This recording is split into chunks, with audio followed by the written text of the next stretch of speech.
A začala také horká fáze předvolební kampaně před volbami do Evropského parlamentu. Spolu je zahájilo na hlavním nádraží na začátku týdne, SPD na Václavském náměstí ve čtvrtek. Tady jsou ukázky z projevů lídrů.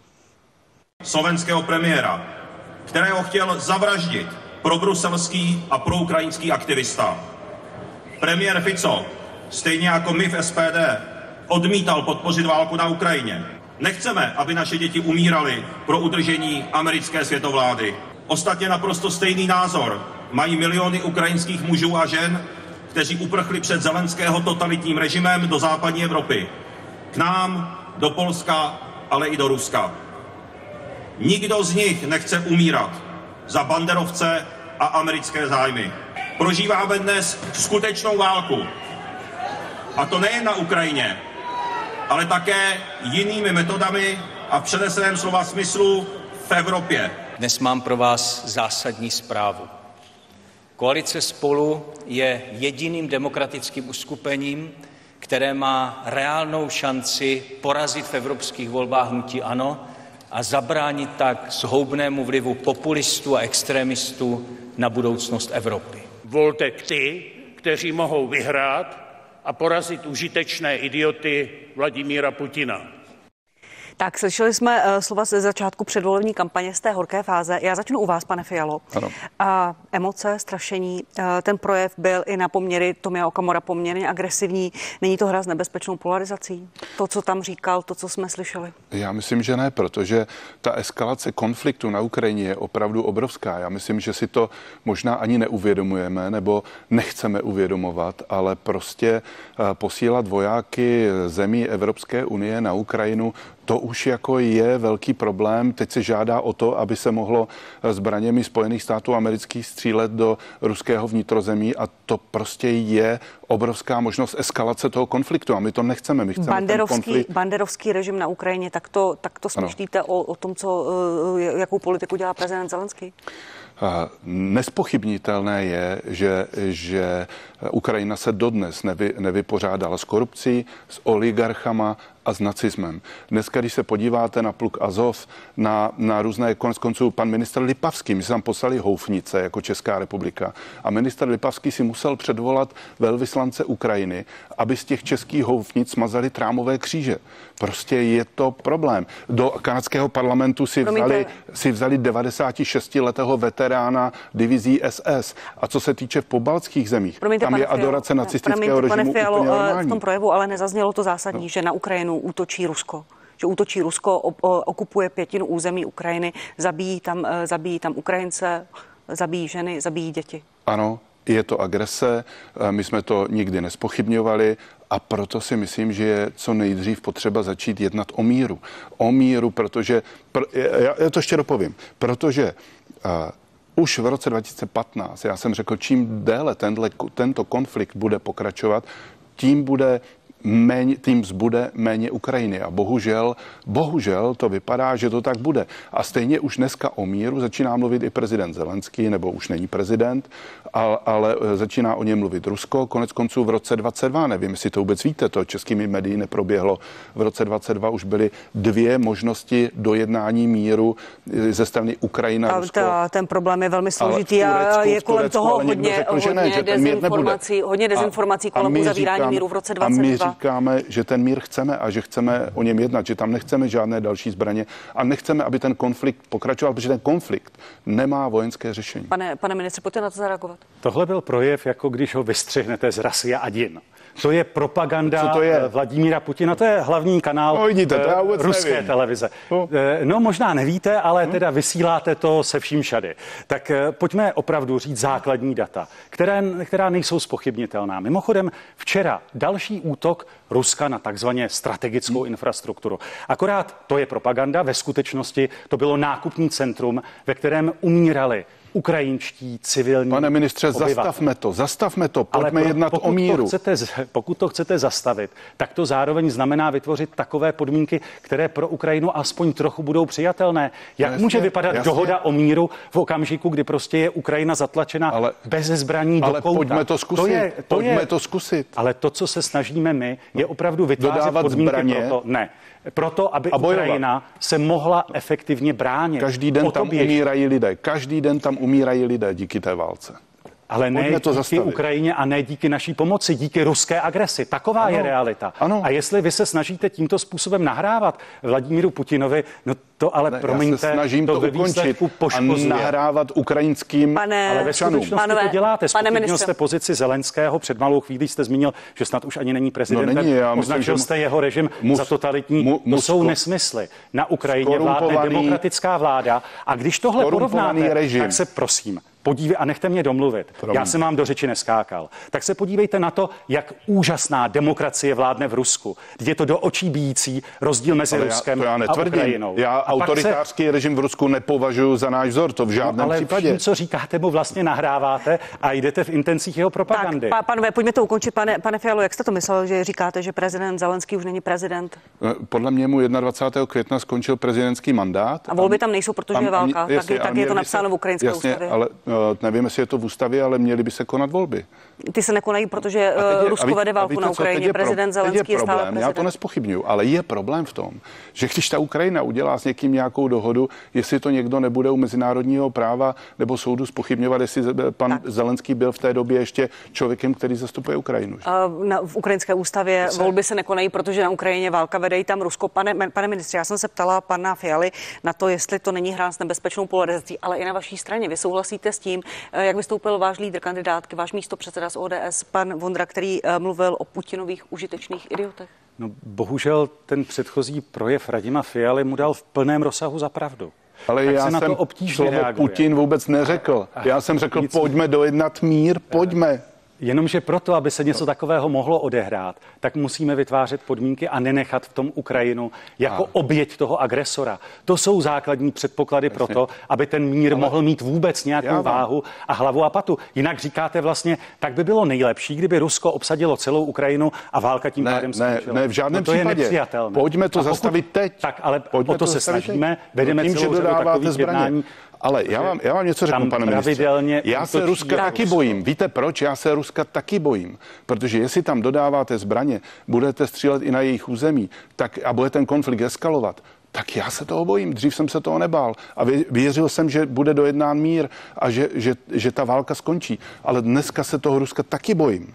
Pane ministře, to, co jsem se ptala, hra s nebezpečnou polarizací, rozdělování společnosti. Je to týden a něco po atentátu na slovenského premiéra Roberta Fica. Všichni jste se zaštiťovali tím, že to je jakési varování pro nás.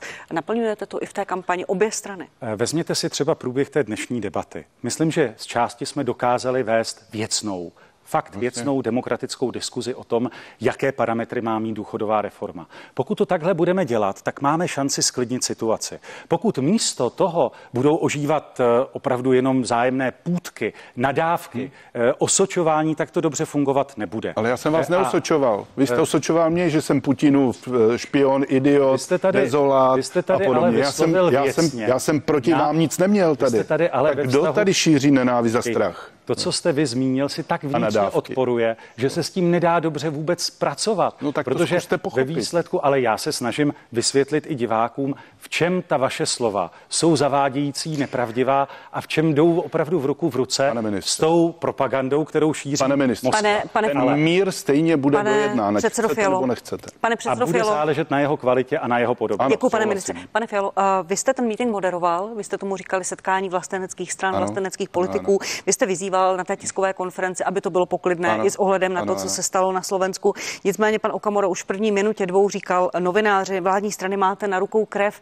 Naplnil to, aby to bylo poklidné, aby to bylo smířivé? Já si myslím, že součástí toho meetingu je říct, co si o té situaci myslí předseda opoziční strany. Jinak by ten meeting neměl cenu. A já vám to vysvětlím. Robert Fico před tou politickou vraždou, před tím atentátem na něho, nahrál blog, ve kterém řekl opoziční strany v čele s panem Šimečkou, někteří novináři a jmenoval tam Aktuality.sk, jmenoval tam Deník N, prostě tak rozmíchávají tu atmosféru, že se obávám toho, že některý z ústavních činitelů Slovenska může být zavražděn. Řekl před vraždou. A stalo se to. tak my jsme opakovali jenom to, co řekl pan Fico. Pane ministře, to, co vám část společnosti vyčítá, například premiéru Fialovi, že rozděluje strany na demokratické, nedemokratické, často to v těch projevech zaznívá. Není čas s tím také přestat? Já se vrátím k tomu, co se objevilo na tom Slovensku a co mě upřímně děsí. Protože mezi tím jsme taky měli možnost vidět, jakou kampaň vedl Směr. A to je možné dohledat, jakým způsobem osočovali před davy, označovali prezidentku Slovenské republiky slovem, které tady nechci opakovat. Ale na americkou loutku. Ne, to není pravda, bylo to slovo, které není slušné a nebudu ho tady opakovat. Aha, tak to pan Luboš Blaha, místopředseda Slovenské národní rady, bičoval dav emocemi a nazýval slovenskou prezidentku Zuzanu Čaputovou americkou prostitutkou. Volně parafrázuji slušně. Tak, a tohle je potřeba taky, aby zaznělo, když hovoříme o Slovensku. A když o něm hovoříme, tak se podívejte na to, jak reagovali vládní politici těsně po tom atentátu. Všichni v tu chvíli měli dát stranou svá politická trika a opravdu jasně říct, teď je čas na to, abychom sklidnili situaci. A co se stalo místo toho? Osočování médií, že je krev na rukou, vlastně podobná slova, jaká používá váš předseda. Tak tohle vede přesně k tomu, že se ta nálada ve společnosti eskaluje a zvyšují se opravdu nálady, které pak mohou Pane ministře, vy se divíte, když dojde k politické vraždě, atentátu na demokraticky zvoleného premiéra, tak se divíte, že ti politici, kteří stojí vedle něho, mají emoce. Prostě protože to je útok na demokracii přece. To jestli přestaneme mít důvěru ve volby, jestli přestaneme říkat, že ty svobodné volby zvolili tyto lidi a tyto lidi teď budou vládnout, to samo, co říkáte, my máte 108 a říkáte, my tady budeme vládnout, dáváte si pevný hlasování a my na vás nějak nestřílíme, nic neděláme takového, že by vám to ubližovalo. Prostě je to útok na demokracii a to je problém. To je pane ministře, problém. pojďte mi prosím odpovědět na tu moji otázku. Není čas přestat s tím i s tou polarizací demokratické, nedemokratické, protože obě strany vystrašíte své voliče něčím jiným. Vy Bruselem, migranty, vy extrémisty, populisty, rozdělování na demokratické strany, to jsem si všimla, že lidem i v těch diskuzích velmi vadí. Na druhou stranu v okamžiku, kde se tu objeví jasné signály o extremismu, tvrzení, která jsou extremistická, tak je musíme popsat a musíme je popsat srozumitelně. Vy jste sama citovala projevy Tomia Okamury. Minulý týden tady hovořil o pogromu a srovnával, to je naprosto nehistorické, je to úplný nesmysl. Ukazuje na jeho nevzdělanost, ale bohužel zároveň přesně přispívá k tomu, že se posouvá i SPD těmihle výroky do pozice extremistických stran. To je konstatování. Ale to vy taky. To není nálepkování. To vy taky. Abych se vrátil k tomu, co jste zmínil. Já vám dám prostor, pane Fialo, pan ministr mi odpoví. K tomu na to jsem se ptala. Odpovědností přeci každého politika, aby způsob, jakým vede diskuzi, způsob, jak se staví i k volební kampani, tak držel na úzdě emoce a držel na úzdě výlevy, které pak taky. Tak to udělejte vy taky. Říkám, že je to na odpovědností každého politika. Jo. A nestahuju to jenom na vás. Jo. Ale když se bavíme pak o tom, vy říkáte, že vlastně nic neděláte, jenom si pusťte ty projevy Tomia Okamury, který hovoří o tom, že okrádáme důchodce. Já jsem tady na jasných číslech růstu důchodu ukázal, že to je lež. Lež jako věž. Jasně jsem ukázal na to, že i ta důchodová reforma míří k tomu, abychom dále drželi. Pane předsedo, já vám dám prostor k reakci. Tak my musíme přeci v tomto směru taky jasně ukázat na to, že útoky, které vedete, se nezakládají na pravdě. Odpovídají jiné realitě. Možná zatím je snaha, aby Reichlovci a další nevykrádali váš elektorát, ale ve skutečnosti to přesně vstupňuje tu náladu ve společnosti, kterou nemáme chtít. A když jste hovořil o tom, jasně, že po těch událostech byly spěněné emoce. No, ale jsou to politici, kteří v tu chvíli mají přece jenom držet nezbytný nadhled. Kterému chtěli zavraždit demokraticky voleného premiéra. Zároveň v tu chvíli místo toho, aby se udrželi, tak osočit všechny z toho, že oni útočí a způsobili ten atentát. Když je dobře patrné, jakým způsobem i předtím Robert Fico a jeho straničtí kolegové útočili hlava nehlava, nevybíravě, s prostými slovy na představitele tehdejší vlády a prezidentku, tak to přece taky pane ministře. Pane Fialo, pojďte ještě reagovat na to, co říkal pan ministr. Já jsem hlavně chtěl reagovat na to, co jste říkal o SPD a o tom. Já to vidím každý den. vy jste ti demokrati, vy jste ti nedemokrati, vy jste ti fuj, my jsme ta demokratická strana. Konec konců to premiér teď Fiala říkal. Pak jsme extrémisti, populisti, pak jsme Putinovi špioni, pak jsme dezoláti, idioti Putinovi, fašisti. Konec konců paní Nerudová to říkala o panu Ficovi, že je fašista a další. Takže prostě je to velký problém. Jenom paní Nerudová, ona tady není, ona neříkala, že Fico je fašista, ona ho nepřímo přirovnala k Hitlerovi. No, k Hitlerovi. Jenom to upřesňuji. Ale já chci jenom říct, že my už jsme toho měli dost. Dali jsme to k soudu. A nezávislý soud, pokud ještě uznáváte, že v České republice existuje nezávislý soud, řekl, že hnutí SPD je demokratická parlamentní strana, nikoliv extremistická, nikoliv populistická a bez předsudečné nenávisti. Takže pane ministře a pane premiére Fialo, respektujte laskavě nezávislý soud v České republice a ministerstvo vnitra prostřednictvím, nebo Česká republika prostřednictvím ministerstva vnitra se musí hnutí SPD omluvit za ty řeči, které jsme teď viděli v tom vašem záznamu. Pane ministře, já jenom ale budu ještě reagovat na pana Fialu. Když jsme tady přinesli Hitlera, místo váš předseda pan Tomio Okamura půjde před mandátový imunitní výbor, protože nepřímo také přirovnal pana místopředsedu Bartoška k Hitlerovi. Neměli byste s tím už všichni obě ty strany přestat, protože vidíme, k čemu to dovedlo na Slovensko. Měli. Já tady mám, podívejte se, já jsem si vytiskl pana Twitter, pana Bartoška. Můžete se na to všichni podívat a ještě další věci tady od vás. A můžu jenom říct, že jsme reagovali na to, co pan Bartošek říkal poslední měsíc. SPD je soudně potvrzení parlamentní fašistické hnutí. Lež. SPD je komerční extremismus. Lež. To je ten Hitler. Bartošek. SPD je ruskou pátou kolonou. Lež. Voliči SPD velmi často stojí na straně vraha Putina. Lež. Bartošek. Babiš je hybridní hrozba a Okamura mluví jako z fašistické. Myslím, že jako příklad stačí. Pane ministře, neměli by s tím obě ty strany přestat? I strana vládní koalice versus opozice? Ano, máme přispívat k tomu, aby se diskuze zklidňovala. Jenom když si přehrajete to, co jsem tady zmínil, já jsem nenálepkoval.